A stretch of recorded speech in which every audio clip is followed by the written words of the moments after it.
Good morning, Little Masters, and welcome back to today's Tolkien Times. I'm Alan, the Man of the West, also from the Prancing Pony podcast, and today's Tolkien Times is my way of bringing you a little Middle-earth every single day. Now, if you want even more content, be sure to listen to the award-winning Prancing Pony podcast, now approaching the end of our 7th season. But let's get started today with Fandom Friday. Now, every Friday, I plan on sitting down and visiting with somebody from the wider world of the Tolkien fandom. From artists to academics, cosplayers to collectors, Elvish experts to masters of maps, Fandom Friday is a chance to meet your fellow Tolkien fans and hopefully learn what niches of the community you might be interested in exploring.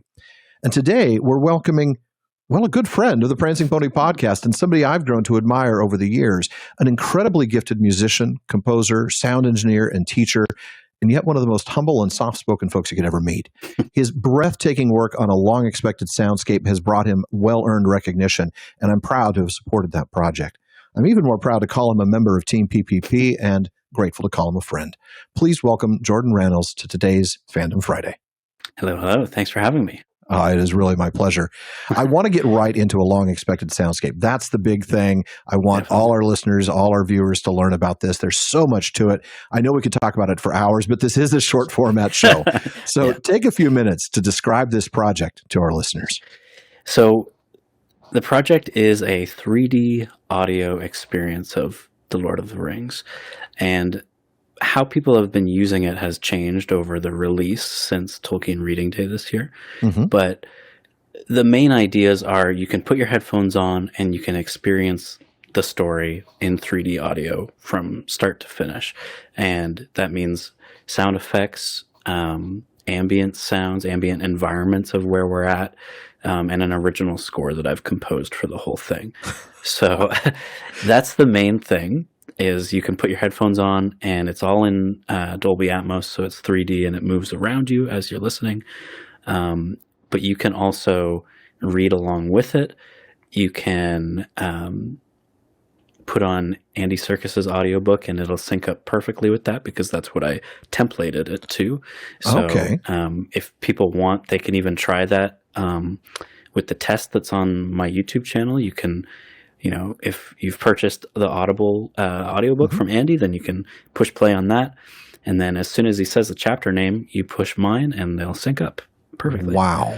It's that easy. So the entire time you're reading or you're listening to the text, listening to his narration, you'll be hearing a soundscape, music, effects, and ambience designed to fit exactly with that moment. Exactly. Yeah, exactly. The whole moment, the whole story all the way through. And now the one thing that people will kind of instantly ask, and rightfully so, is what if I read too fast? Like if you're reading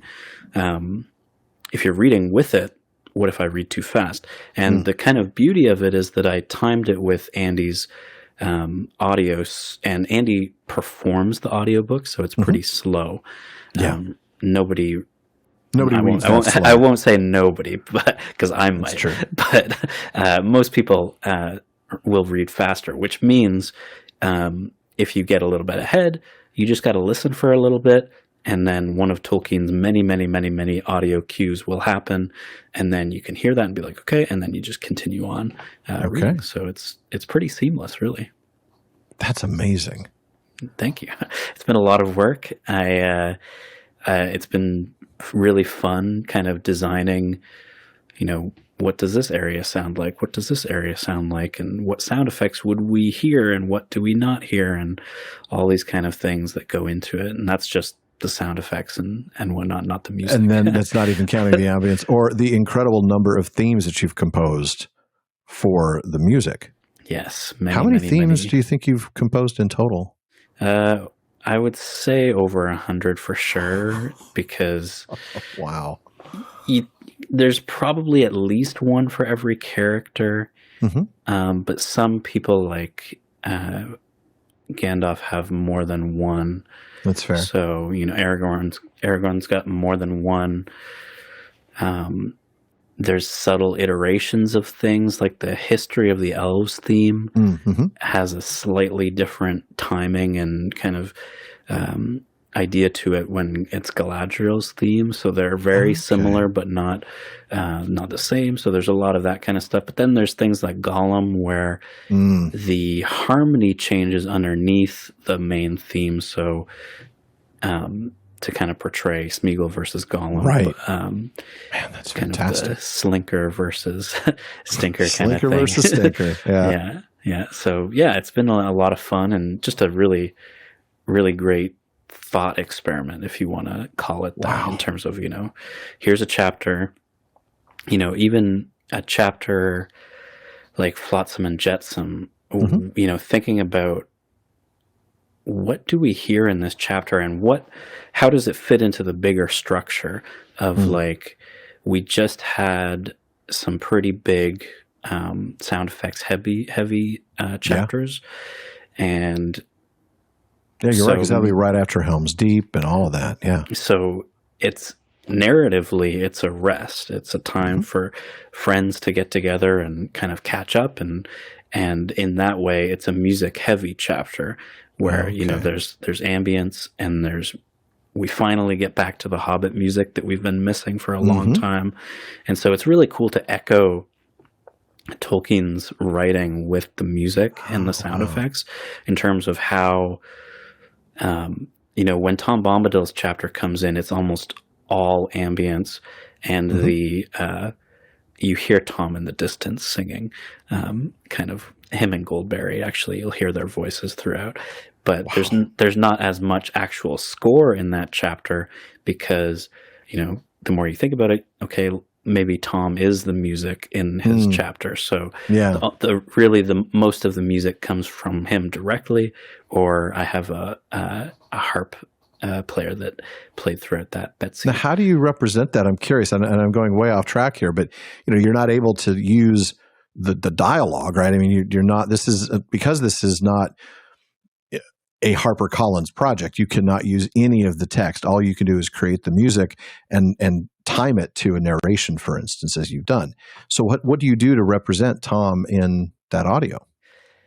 We have a performance that someone gave to have this kind of sing-songy kind of thing in the distance. And really, because there's because there's very few actual speaking kind of roles in the soundscape, because you don't want to clash with the reader. Yeah, words over words can be a little, Yeah. So when Tom comes in, he's singing mostly nonsense as we read. Okay. And so that's what it is mostly nonsense in the distance, but it's very clear that it's Tom. Yeah, because of that thing. Rhythmic meter that he speaks in the whole time. Yeah, exactly. Well, you said no words, but I happen to know there are some, because I got to be a part of a recording at the PPP Moot that we held last October, where we were the crowd at the birthday party. Exactly. Yeah, that was a lot of fun. We had Chad up on stage. I think I even got to yell "Proud Feet." I did not put that one in there. No, but we have all the reactions in there. That's great for sure. And that's true. I guess you wouldn't be able to put that in. You could put the laughter in that happened afterwards, but you couldn't really put the quote in because that's part of the text of the book. I mean, that scene is a great example of how fun an experience it can be, because the PPP audience, reacted the way that the crowd should react. And so you hear all the subtle differences in those little things. And anyone that I'm sure is watching this knows the books well enough to listen and know exactly where you are and exactly what's happening based But off if you of the don't, there are music still plenty of cues. And of course, you can always just time it with the audiobook as well. Yeah, that's super easy. This is a huge project. I mean, it has been all-consuming for you for a very long time. So what inspired you to want to create it in the first place? Honestly, it kind of stems back from when I was younger, I would listen to audiobooks a lot. As soon as I kind of got into audiobooks, I was like, this is the way I want to enjoy books. Exactly. And speaking of, Star Wars audiobooks are the kind of leading, I'll say, face of production in terms of audiobooks. Hmm. So they have sound effects. They use John Williams music and things like wow. that throughout, lightsaber sounds, etc., things like that. Fantastic. I got to get me one of those now. They're a lot of fun. They're a lot of fun, and the voice acting is always amazing. And so I would always listen to things like that, and I would say, wow, that's really cool.